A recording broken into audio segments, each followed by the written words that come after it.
Okay, so welcome back to the part number 2, and on this one we need to talk about filters and envelopes, and on the previous one we talked about the oscillators and the voice dispersion. So again, remember this is a series, so it's going to be a few videos, and I'm releasing one every single day. So okay, so let's talk about filters. So of course, a filter is just a filter, and this is a subtractive synth. So what it does is going to remove the frequencies we don't want from the oscillators are producing. So if I go right now, and I'm gonna go and start on default. There we go, default. I play something, and that's the sound we get. We're using the oscillator number 1, and we are using a saw, so we get that sound. And at the bottom, you have the spectrum. Notice that we have a lot of high frequencies. Super cool. So then the frequency, of course, this is going to be, how we are going to be cutting those high frequencies. So if I play something and start moving this, notice that the high frequencies are getting cut. And this is why it's called subtractive synth. We generate a sound from here and then we cut things we don't want or parts of the sound we don't want. Right, so super simple. Now, of course, we can see how it's cutting. Now, then at the bottom, you have something that says 4-pole. So this means that the filters by default is using a 2-pole filter, which is, not aggressive, but of course it's just less aggressive than 4-pole. If I do a 4-pole, it doesn't matter, I'm not even doing cutting, it's doing a little bit of cutting.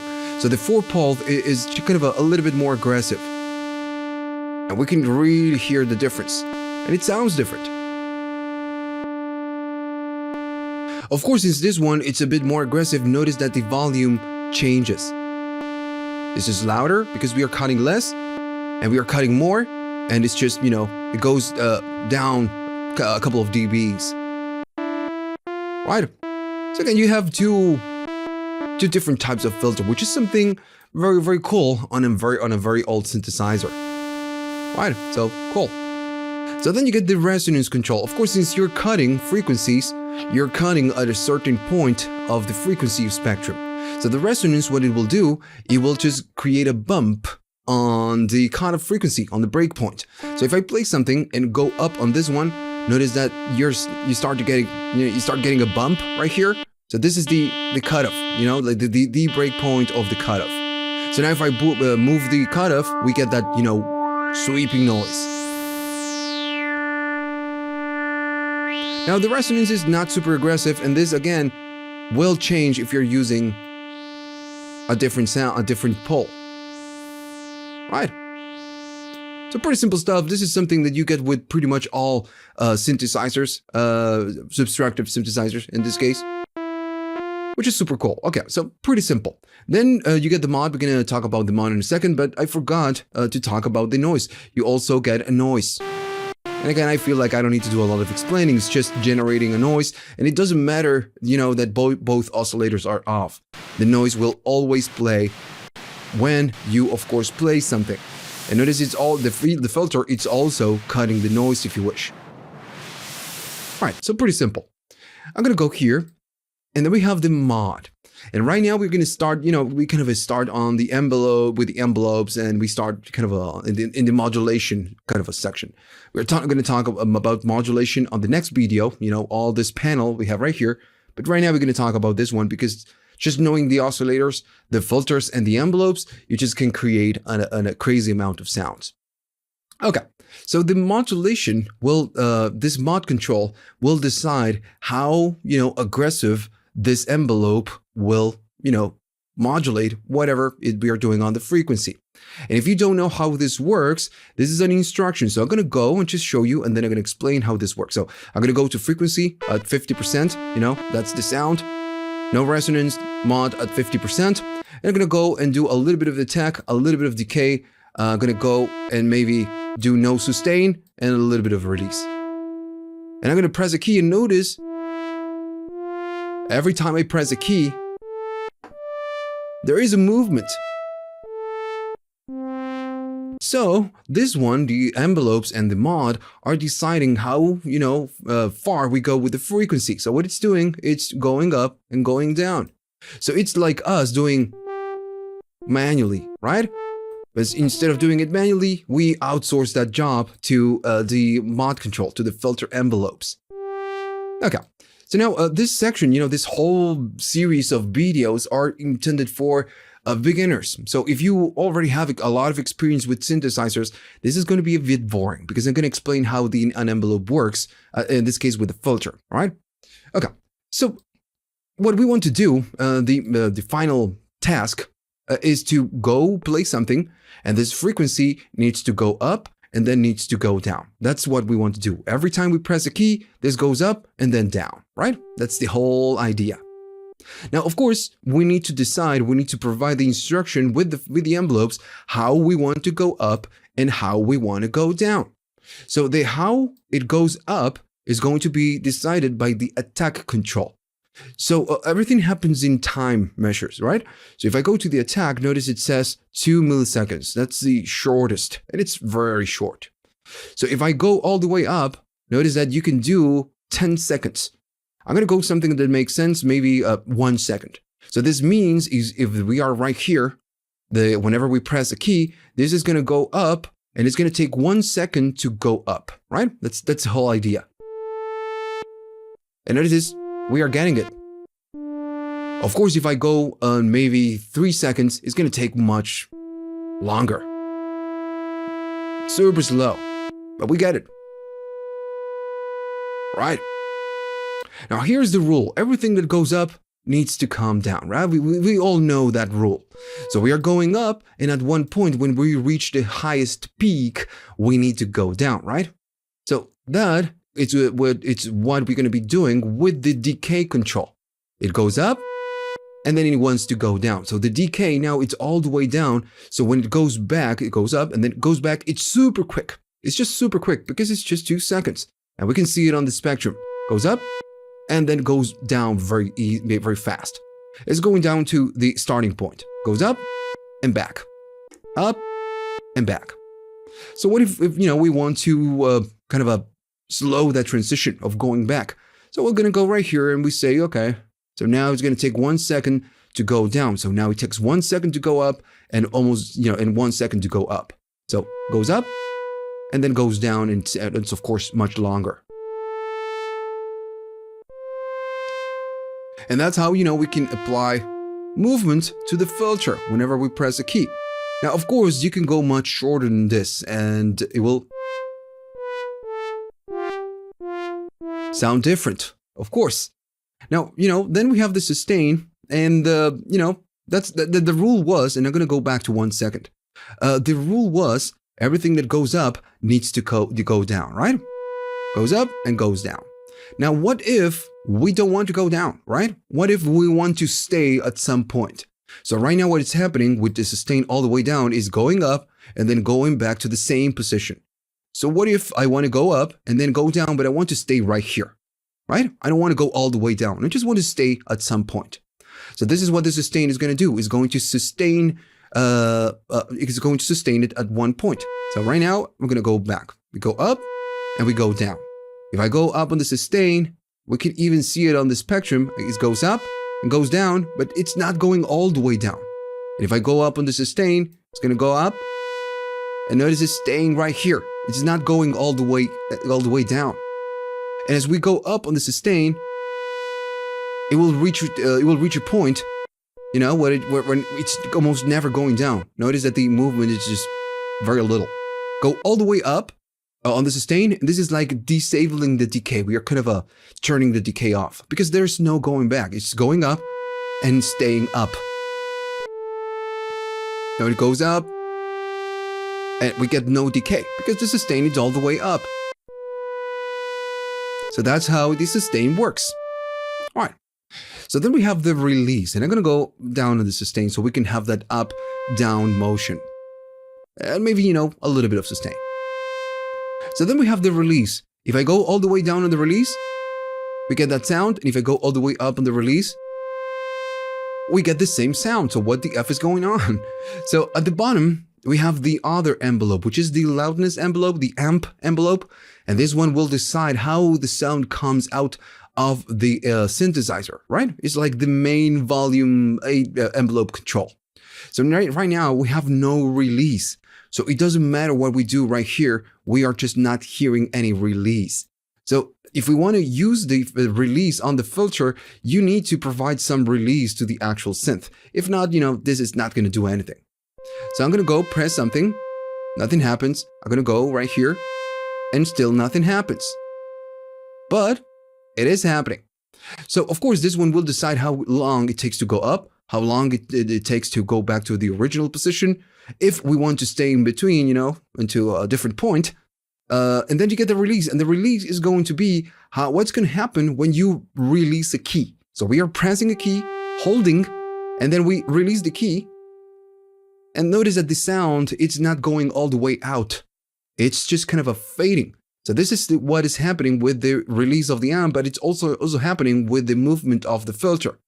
So it takes almost 1.4, 1.5 second pretty much to go back to the original position. So if I go with the sustain all the way up, we are just playing, go all the way up, and I'm gonna go and release the keys. And notice that the filter is taking a little bit of time to go to the original position. If I go release nothing, I go up, I release the key, and it's gonna be instant. It's gonna go back in an instant. So of course, if I go all the way up on the release, go crazy, is 13 seconds. It's gonna take a million years to go back. Now, of course, remember that this one matters, the release of the amp. It's just 3 seconds, so it doesn't matter I'm doing 13 seconds. Still gonna be 3 seconds. If I go all the way up on this one, it's gonna take, when I press a key and I release it, it's gonna take a long time to go back. And I'm not pressing anything, right? So this is what the release means. How long it takes for the sound or, whatever it is that you're using to go back to the original point, or in the case of the envelope, to go back to 0 dB when we release the key. And that's why it's called release, right? So then you have the other envelopes, which is this one. And I'm gonna, and I forgot to do the X mode. Okay, so let me just tell you what this does. It's pretty simple. Right now we are doing something, and I'm gonna go to release all the way down and the sustain right here. So we get that sweeping motion, we know this. So the mod will decide how aggressive this is, because right now we are deciding how to go up and how to go down, but we are not providing the instruction of how much go up and how much go down, right? So the mod will do just that. I'm gonna play something, we get that motion, and if I go up, it goes upper, it goes to upper frequencies. It's just a bit more aggressive. If you go all the way up, it's just very aggressive. If I go down, of course, it's much subtle. That's, what the mod does. It's like let's say a blend or mix or amount control. So then you have another thing which is super useful, which is the track. And I'm gonna go and just, press it. Just gonna kind of turn it on. So by default, whenever you, you press a key, it's always doing the same. Right? So it's always doing the same motion of going up and down. I'm gonna go shorter, maybe like this. I press a key, I go all the way down on the keyboard, and we're always getting the same motion.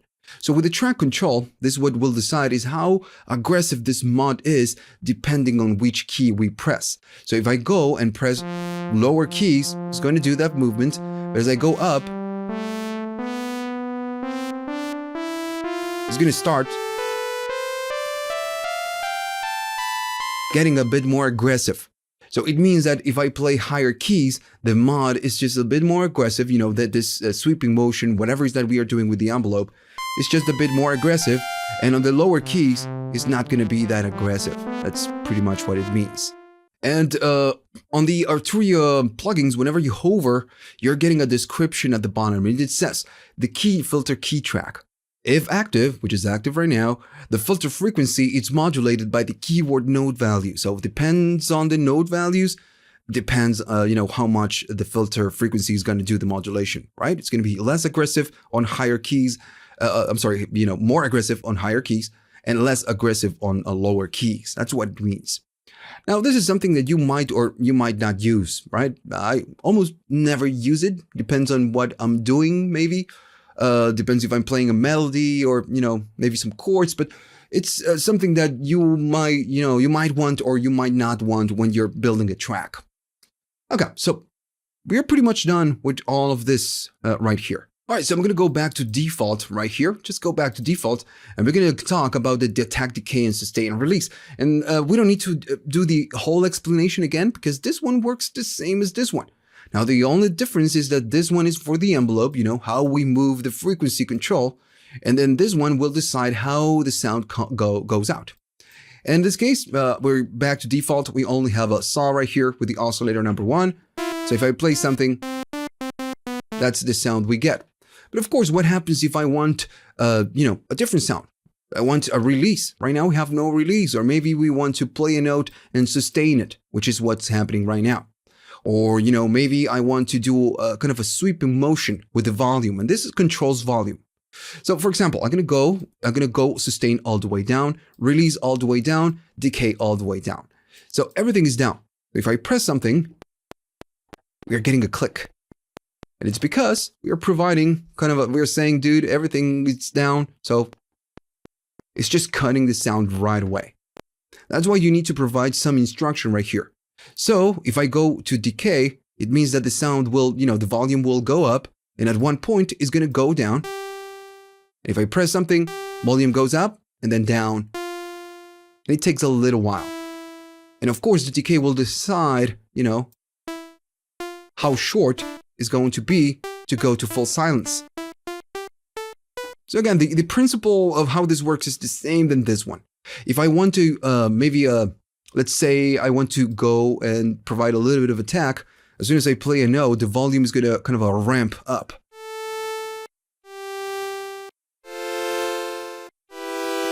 Right? So that's how it works. Now, if you want a very slow ramp and then a very slow ramp down. And notice that every time I release a key, it's just kind of a dying right away. And this is because we have no release at all. So if I go and provide a little bit of release, every time I release the keys, we are going to get kind of a transition.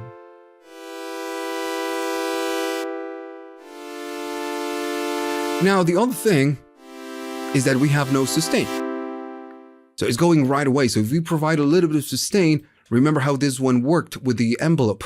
Instead of going all the way down, it's kind of stay at one point. So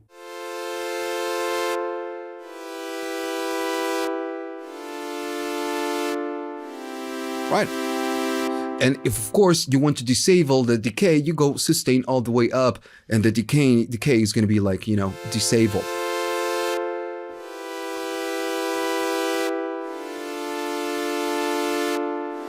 Alright, so that's it. That's how it works. It works the same way. The principle is the same than the filter envelope. But this one will control the volume that goes out, how the sound comes out of your synthesizer. And that's it. So at this point, I'm going to go to default again. Let's go to default. And now, we did the part 1, 2, and 3, and we know oscillators, filters, and envelopes, and we know a lot of stuff right now. We know how all of this works. So you don't need to, use modulations if you don't wish, right? You just don't need to. So if I go to the oscillator, I'm going to say that I'm going to use the 1 and the 2, and I'm going to, make a chord, and that's the sound, which is already a good sound. But maybe I want to make it a little bit more interesting. So I'm going to go and just, go to a square.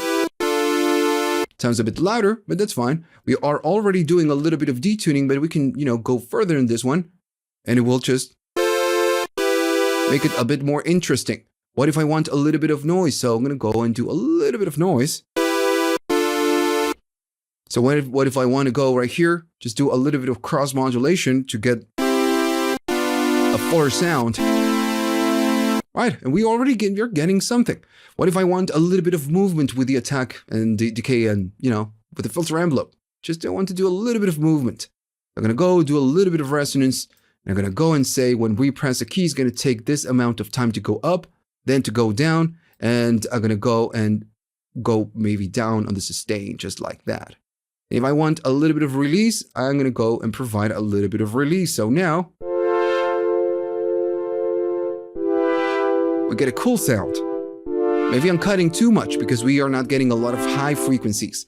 So, well, I'm gonna go and maybe do a little bit of more aggressive with the mod.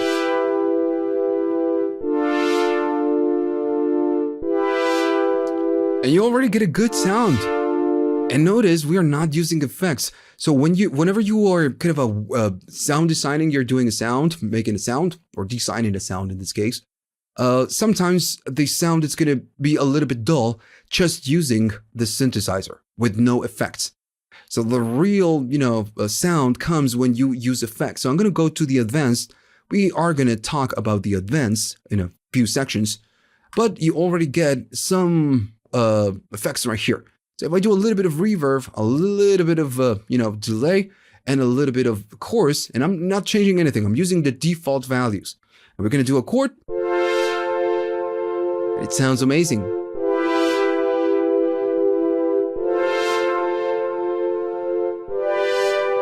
Right. And notice we didn't do much. Just, using different oscillators, different shapes, doing a little bit of detune, a little bit of filter, and a little bit of, this. Imagine what you can do, after a little bit of experimentation and when you know how to use effects and how to use the modulation and the different voices. So we still need to do a lot of learning, but you can go and just create some sounds just with this. All right. So, okay. So I'm going to go to the next section. I'm going to move to the next section, and we are going to talk about the modulation and maybe if we have time, the arpeggiator and this section right here.